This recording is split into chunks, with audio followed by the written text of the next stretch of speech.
to begin our woven wheel flower, we are going to start with full 6 strands of floss.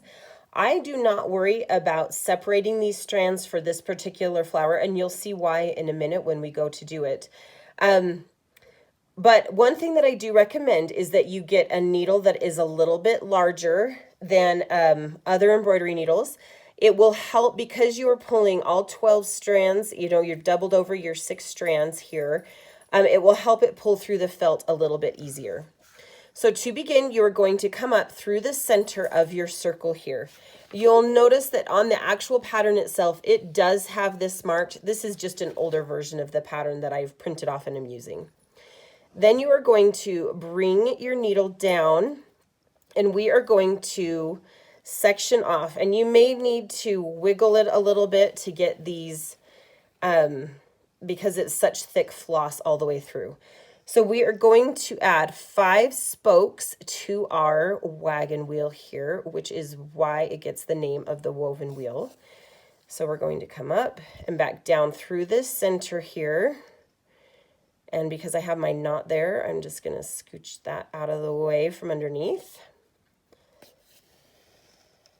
And you are going to add 5 spokes.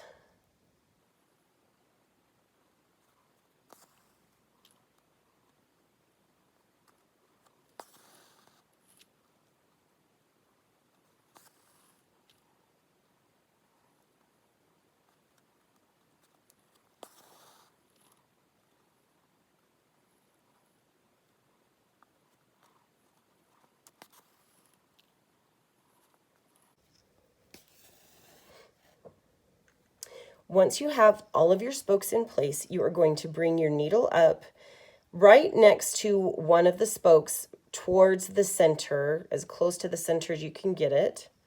So you can see I'm going to bring it up right here. The final step for this is the most time-consuming, but also the coolest part. You're basically just going to weave your floss over and under the different spokes. So this first one I'm going to go over, and this second one I will come under. And you want to make sure you're going under all 6 strands of floss. You're going to pull that through. I'll go over this one, under this next one.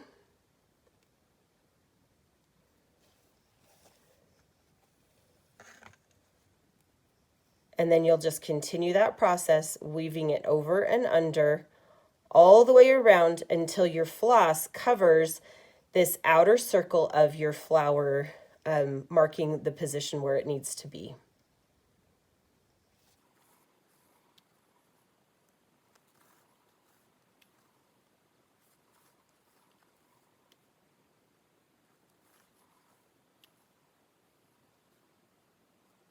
Your flower gets full, you may notice that some of your spokes are less visible than other spokes.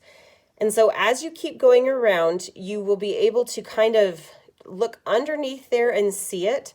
And you can go ahead and just slide it under where that spoke goes down to continue wrapping on the outside of things to make sure that you get all of these, the length of all of your spokes covered with your floss. So we're just going to kind of go underneath where we know that spoke is, even though we can't really see it, and keep going a couple more times until those spokes are all the way covered. Now that we have all of the spokes pretty well covered, I'm going to take my needle and I'm just going to push it through the felt towards the back, just so that it's underneath the edges of my flower there. That way you can't really see the end of my stitching, and then I will just tie a knot in the back and finish it off. So if you've never seen someone finish a knot, this is how I do it. I run my stitch under a stitch, make a loop, and run my needle through and tighten it. I will repeat that so that it's a double knot. And then the last thing that I will do, especially when I'm working on felt, is I will bury my floss into the felt. So now I am going between the layers of black and white felt here. And I'm just going to pull it through so that there's a tail that's kind of tucked in between those 2 layers. And then I will trim it right up next to the felt. And that way I just have a little extra leverage there so that this knot won't come undone and my stitches will stay in place where I want them. And that is how you stitch a woven wheel.